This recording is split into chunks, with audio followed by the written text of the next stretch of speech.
नमस्कार दोस्तों, मैं अनुज कुमार शर्मा।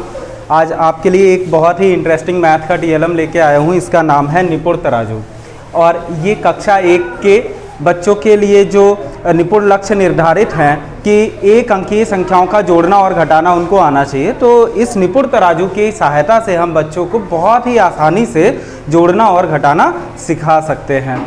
और क्योंकि इसकी सहायता से निपुण लक्ष्य प्राप्त हो रहे हैं और ये एक तराजू है, इसलिए हमने इसका नाम भी निपुण तराजू रखा है।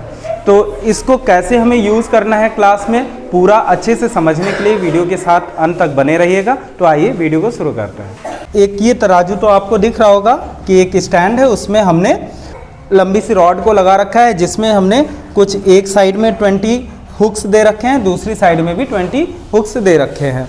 और साथ ही साथ इन पे लटकाने के लिए हमने ये 3 बॉल्स ली हैं और जो समान भार की हैं, इन तीनों का वेट बराबर है। और इनमें से 2 बॉल्स का कलर हमने ग्रीन ले रखा है, एक बॉल का कलर हमने रेड लिया हुआ है। इन 2 ग्रीन बॉल्स का मतलब है कि हमने जो 2 संख्याएं जोड़नी हैं, उन 2 संख्याओं को हमने इन 2 बॉल से रिप्रेजेंट करना है। और ये जो हमें इन दोनों को जोड़ने पर रिजल्ट मिलेगा, उस रिजल्ट को हमने रेड से डिनोट करेंगे। ठीक है, मतलब रेड से अलग से पता लग जाए कि ये हमारा इन दोनों को जोड़ने पे जो हमें संख्या प्राप्त हो रही है वो हम रेड से रिप्रेजेंट कर रहे हैं, वो हमें पता लग जाएगी कि ये हमारी तीसरी संख्या है। ठीक है, मान लीजिए हमको 9 + 4 करना है, 9 में 4 जोड़ना है। तो 9 में 4 जोड़ेंगे कैसे आखिर, तो आगे आके दिखाएगा थोड़ा सा।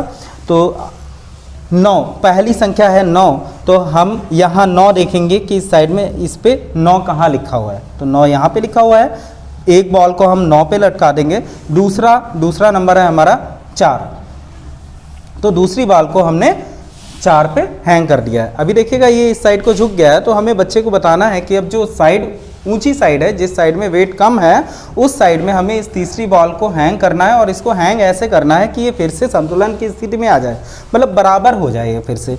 तो 9 और 4 क्योंकि 13 होता है, तो जैसे ही हम इसको 13 यानी 13 पे हैंग करेंगे तो ये क्या हो जाएगा, ये संतुलन की स्थिति में आ जाएगी। अगर बच्चा 13 यानी कि सही आंसर पे इसको हैंग नहीं करता है, उसने आगे कहीं पे कर दिया, 16 पे कर दिया, ठीक है, तो ये क्या होगा, इसका बैलेंस गड़बड़ हो जाएगा और ये उस साइड के लिए झुक जाएगी, जिससे बच्चे को पता लग जाएगा कि ये आंसर सही नहीं है। अगर वो पहले ही है इसको लटका देता है तब भी अब ये इस साइड को झुक जाएगा। ये संतुलन की स्थिति में सिर्फ तभी आएगा जब ये सही स्थान पे होगा, मतलब जो यहाँ पे आंसर आना चाहिए उसी जगह पे अगर ये इसको हम लटकाएंगे तभी ये संतुलन की स्थिति में आएगा। तो देखिए अभी 9 और 4 का जो जोड़ होता है वो होता है 13, तो हमने 13 पे लटकाया और ये संतुलन की स्थिति में आ गया है। देखिए है, तो यहाँ पे लिख देंगे 13। अब मान लीजिए कोई बच्चा अपने सवाल को करके लेके आया, लेकिन उसने अपने आंसर को सही नहीं लिखा, उसने जोड़ने में कोई मिस्टेक कर दी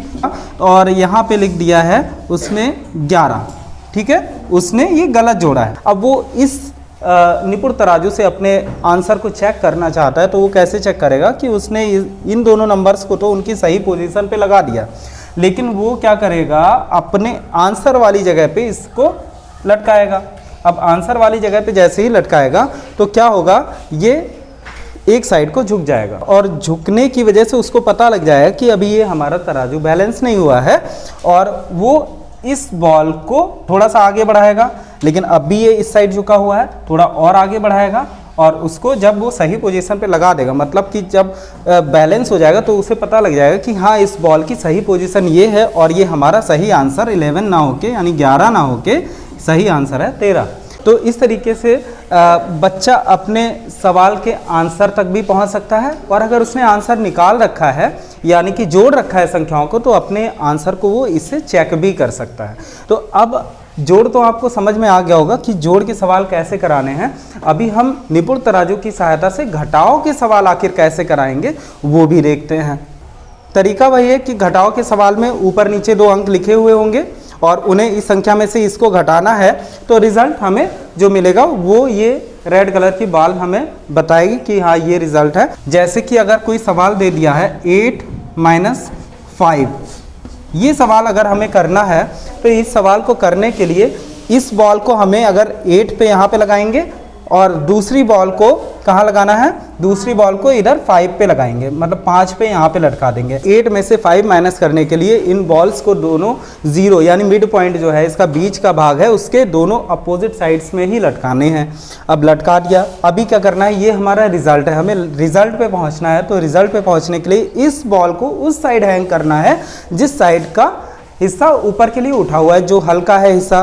तो सीधी सी बात है, ये हिस्सा उठा हुआ है, इधर 8 है इधर 5 है, तो हमें कहाँ लटकाना होगा इसको, ये बच्चे से कहेंगे एक एक करके आगे बढ़ते जाएं। तो पहले वो यहाँ पे लटकाता है, मान लीजिए, तो थोड़ा सा नीचे आता है, वो थोड़ा सा और आगे बढ़ा लेता है, मान लीजिए वो 3 पे लटकाता है, ठीक है।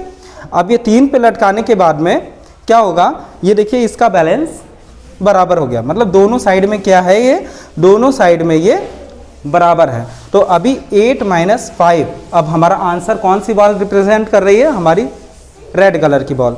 तो हमने यहाँ पे रेड कलर की बॉल कौन से नंबर पे लटका रखी है, पास में आके दिखाएंगे। हमने 8 में से 5 घटाने थे, तो 8 पे ये हमने बॉल लगाई, दूसरी हमने 5 नंबर पे लगाई है अपोजिट साइड में, क्योंकि सब्ट्रैक्शन के सवाल हैं। और जो हमारा रिजल्ट है ये बता रही है हमारी रेड कलर की बॉल, ये 3 ही हमारा रिजल्ट है, मतलब 8 में से 5 जाएगा तो ये 3 आएगा। तो जब हम जोड़ के सवाल करेंगे तो दोनों सेम कलर की बॉल्स को एक ही साइड रखेंगे, रिजल्ट हमारा दूसरी साइड वाली ये रेड कलर की बॉल देगी। और जब हमें घटाने के सवाल करने हैं तो हमारे ये जो सेम कलर की ग्रीन कलर की बॉल्स हैं वो मिड पॉइंट जो 0 है उससे अपोजिट डायरेक्शंस में रहेंगी, और जिस भी साइड, जो भी साइड हल्की होगी उस साइड में हमने रेड बॉल को ऐसी जगह पे लगानी जिससे कि जो हमारा ये तराजू है ये बैलेंस की स्थिति में आ जाए। तो दोस्तों ये बहुत ही उपयोगी और बहुत ही बनाने में भी आसान TLM है। तो उम्मीद है कि आपको ये TLM समझ में आया होगा, अच्छा लगा होगा। अगर वीडियो अच्छी लगी और TLM समझ में आया तो वीडियो को लाइक कीजिएगा, चैनल पे नए हैं तो चैनल को सब्सक्राइब कीजिएगा। तो मिलते हैं फिर नई वीडियो के साथ। जय हिंद, जय भारत।